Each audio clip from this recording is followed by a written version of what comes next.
Hello বন্ধুরা, good morning. Last কিছুদিন হয়ে গেছে শিলিগুড়িতে প্রচণ্ড বৃষ্টি হচ্ছে। প্রচণ্ড ঠিক বলবো না, হ্যাঁ কাল সারা রাতই প্রায় বৃষ্টি হয়েছে। আর দেখো না, বৃষ্টি হয়ে আমাদের ছাদটার কি অবস্থা, পুরো শ্যাওলা ভরে গেছে। কিন্তু এইদিকে বৃষ্টির জন্য গাছগুলো দেখো, এইদিকে তুলসী গাছটাকে দেখো কি সুন্দর হয়েছে।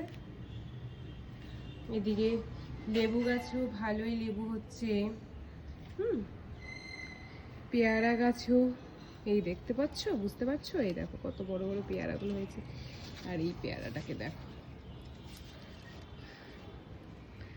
এখনো পাড়ার মতন হয়নি, যেদিন হবে আর এই পেয়ারাগুলো খেতে কেমন হবে আমি কিন্তু তোমাদের অবশ্যই বলবো।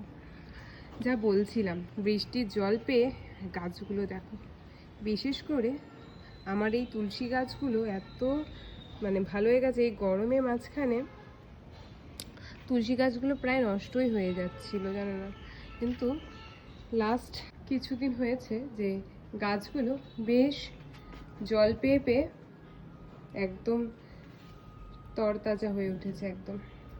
রাতে থেকে এত বৃষ্টি হচ্ছিল, কিন্তু এখন একটু রোদ উঠেছে, তো ভাবলাম ছাদে গিয়ে কাপড়গুলো রোদে দিয়ে দিই, তাই ছাদে আসলাম।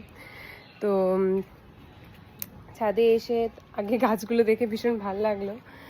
আর এইদিকে একটা আমার মানি প্ল্যান্টও হয়েছে, এটা নিজের থেকেই হয়েছে, দেখাই তোমাদের দাঁড়াও। এই দেখো, এখানেও তুলসী গাছ, আর এই তুলসী গাছের সাথে দেখো এই যে,